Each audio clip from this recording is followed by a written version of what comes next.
L'Afrique est le berceau de l'humanité, la musique est un langage universel. Bienvenue dans Afrozik. Tout de suite, je vous propose de suivre Hello Koyo de Fally Ipupa. On se retrouve juste après.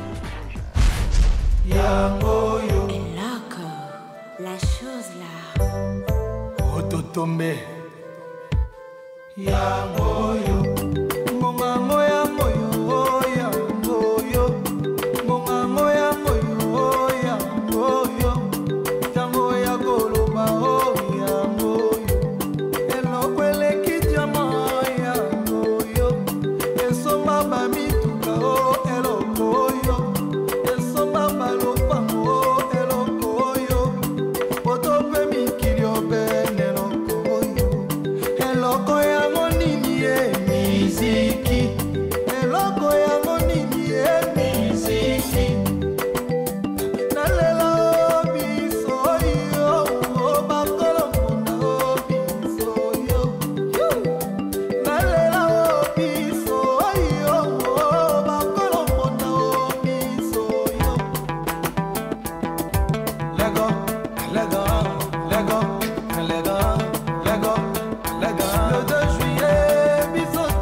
C'était Hello Koyo de l'artiste international Fally Ipupa. Tout de suite, je vous propose de suivre le portrait. Question pour nous de découvrir notre invité. A tout de suite.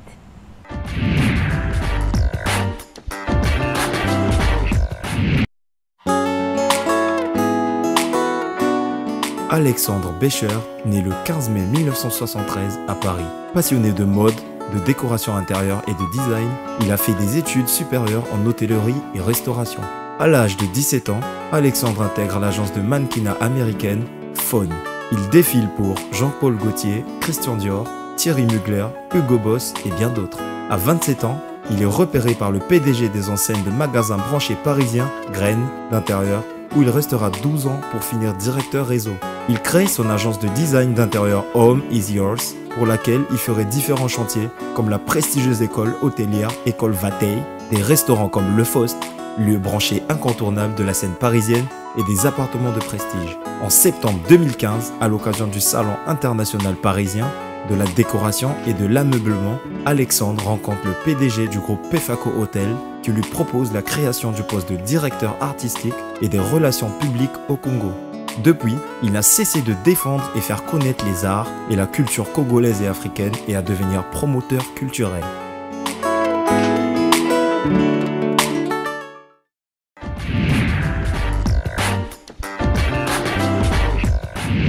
Nous allons recevoir notre invité du jour qui est Monsieur Alexandre Bécher. Bonsoir Chélia. Bonsoir. Comment vas-tu? Je vais bien, merci. Tu vas bien? Super. En place. Merci de me recevoir. Je t'en prie.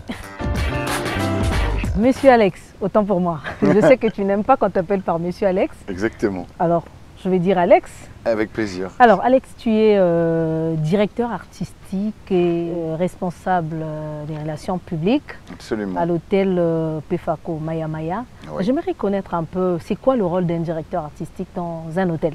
Alors le rôle d'un directeur artistique dans un hôtel, c'est de pouvoir organiser, sponsoriser l'art de façon générale. En tout cas au Congo, moi qui suis là depuis 18 mois et qui suis tombé amoureux de ce pays, j'ai cette mission de pouvoir promouvoir la culture artistique, la peinture, la chanson, les téléréalités, des expositions de sculpture. D'ailleurs, on en parlera dans cette émission. Exactement, exactement. Et les relations publiques sont plutôt d'origine politique, puisqu'on a aussi un deuxième hôtel, qui est l'hôtel Alima Palace, qui se trouve sur Oyo. Et qu'en Afrique, les relations politiques sont importantes. Et un groupe comme le nôtre, qui est implanté dans 10 pays africains aujourd'hui, a besoin d'avoir un interlocuteur qui représente la marque et qui représente aussi les intérêts du groupe. Voilà pourquoi je suis à ce poste aujourd'hui. En tant que directeur artistique. Voilà. Alors, généralement, quand on parle de directeur artistique, automatiquement, on fait le lien ou le pont entre l'art et la musique, le cinéma, j'en passe. Alors, est-ce qu'il y a-t-il un lien? Quel est le rapport, allais-je dire, entre le tourisme et la culture? Puisque l'hôtel, c'est le tourisme. Exactement. Déjà, l'hôtel Pefaco Maya Maya, il a une identité particulière. Il n'est pas comme toutes les autres chaînes ou comme tous les autres hôtels de ce pays ou d'autres pays. Il a une propre identité. On a voulu, puisque le groupe qui est dirigé par nos PDG, et qui sont amoureux de l'Afrique, puisque notre chaîne n'est qu'en Afrique. Nous sommes dans aucun autre pays ailleurs. Et chaque hôtel va avoir sa propre identité, que ce soit en Côte d'Ivoire, ou ici, au Congo, ou au Togo, où nous nous installerons prochainement. Et qu'on essaie toujours de s'adapter. Donc moi, la direction artistique aussi, donc l'aménagement, la décoration, l'ambiance, les couleurs, les atmosphères, les différents espaces qu'on peut créer dans un hôtel, sont d'abord, je m'imprègne de la ville, de sa culture, de ses coutumes, pour essayer de le retranscrire dans un lieu que je n'appelle pas moi un hôtel, j'appelle ça un lieu de vie. Ici, cet hôtel est fréquenté par la clientèle africaine à 99% et j'en suis très heureux puisque c'est aussi notre envie et notre but. Donc on a créé des atmosphères un peu différentes pour tous ces Congolais qui peuvent voyager ou qui font partie de la diaspora en ayant un restaurant avec des thèmes parisiens. On a créé aussi un restaurant africain à l'étage avec lequel j'ai travaillé avec un artisan qui a travaillé la marqueterie, la paille, qui a recréé une ambiance village. On a ponctué ça avec des lumières un peu africaine chic, avec des pagnes, des choses comme ça. Donc on a un restaurant italien, parce qu'aussi l'Italie est très appréciée par les Congolais. Donc, et puis on a créé des bars comme les Sengo Bars, où on organise des concerts avec des groupes africains, ou un groupe africain, en tout cas en l'occurrence, qui est Freddy Mabanza et les Wakaza Group. Donc voilà, des lieux et des espaces pour qu'en tout cas le tourisme et la culture puissent se rejoindre. Voilà. Et un client qui va rester quelques jours, il va avoir la possibilité de pouvoir avoir des ambiances différentes. Et c'est ce qui est intéressant aussi dans le mélange des arts et du tourisme. Puisque nous faisons le lien entre le tourisme et puis la culture. Alors, je crois savoir que tu as une passion pour l'Afrique. Oui.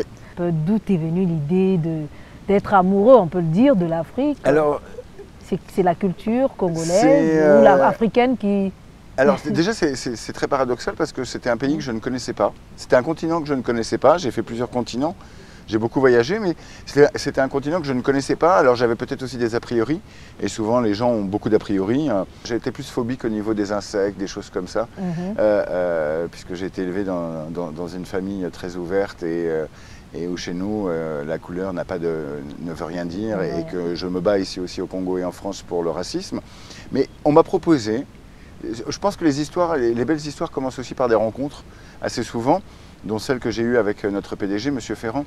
On s'est rencontrés à l'occasion d'un salon de la décoration et des arts, de la table, à Paris, le plus grand salon mondial sur la décoration, qui se déroule 2 fois par an. Et il m'a expliqué qu'il venait d'ouvrir un hôtel et qu'il y avait besoin de peaufiner beaucoup de choses. Et il m'a proposé, alors je lui ai dit, tu sais, moi l'Afrique, je ne connais pas. Il m'a dit, bah, je te propose de venir 3-4 jours, tu viens voir le lieu, et puis l'Afrique on aime ou on n'aime pas. J'ai dit ok. Moi qui adore les nouveaux challenges, je ne connaissais pas. J'adore la chaleur, donc déjà je savais qu'il y avait quelque chose qui m'aurait plu. J'ai des amis de culture congolaise, béninoise en France, donc je connaissais déjà aussi les arts culinaires qui me plaisent, parce que j'adore le riz et tout ce qui va avec, et je suis un fou de poulet. Donc voilà, il y avait déjà des petites choses qui moi... avec mon petit regard d'Européen, me facilitait. Et puis je suis arrivé, j'ai pris 4 jours, je me suis imprégné de l'hôtel, puis j'ai été aussi en ville, voir un peu ce qui se passait, comment c'était, les marchés, les vanniers, l'école de Poto-Poto. J'ai essayé d'aller m'imprégner pour savoir si ce pays pouvait me plaire. Et après, s'il me plaisait, est-ce qu'il allait pouvoir m'accepter. Et donc je suis revenu une 2e fois en disant que je venais prendre ce poste qui n'existait pas. Et très peu aujourd'hui de groupes ont des directeurs artistiques et relations publiques parce que déjà il y a un coût et puis il faut faire ce métier avec passion. Et il faut en tout cas aimer soit le continent, soit le pays dans lequel on est, parce que sinon ce n'est pas possible. Moi je ne suis pas venu ici pour parler de l'Europe. Je me sers de l'Europe pour en tout cas parler de l'Afrique. J'étais venu ici pour un but précis et en tout cas pour essayer d'apporter quelque chose. Je ne savais pas quoi forcément, enfin je savais qu'il y aurait forcément les arts de façon générale, comme je le disais tout à l'heure, mais j'avais envie d'apporter quelque chose de personnel, de pouvoir m'investir dans une cause. Et cette cause, je l'ai trouvée auprès des Ateliers Sam, le collectif d'artistes de Brazzaville, présidé par Bill Koleani.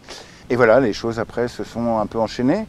Et Brazza et le Congo sont assez petits et que Brazza est une ville où on rencontre une personne, une 2e personne. Et puis on se familiarise facilement. On se familiarise facilement et le peuple congolais est très accueillant. Et je crois que ça m'a aussi beaucoup facilité la vie et j'ai été introduit par beaucoup d'amis, parce que moi j'ai beaucoup d'amis ici congolais aujourd'hui. Et voilà, et les choses sont venues et les projets sont arrivés au fur et à mesure. Et à l'hôtel Pefako ici, on constate qu'il y a des expositions, des œuvres d'art. Est-ce que ce sont des expositions maison, c'est-à-dire organisées par l'hôtel Pefako, ou vous travaillez en partenariat avec d'autres artistes? Alors, la maison Pefako organise depuis plus d'1 an maintenant différents événements et qui tournent autour de la culture. Là, l'exposition que vous avez actuellement est l'exposition Pagne de campagne, qui a été organisée. L'initiative, c'est Jacinthe Makosso, la styliste et modéliste qui avait reçu le prix de la Fashion Night de Brazza de 2015, qui est une amie que j'aime beaucoup et qui a un talent fou et qui avait envie, à travers cette exposition, de pouvoir montrer une façade de l'Afrique à travers le pagne, qui est aussi l'emblème de l'Afrique. Et alors, c'est très controversé, on parle des Hollandais, etc.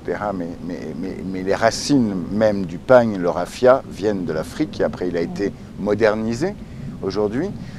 Comme aujourd'hui, on a aussi quelques tableaux aussi d'art contemporain africain.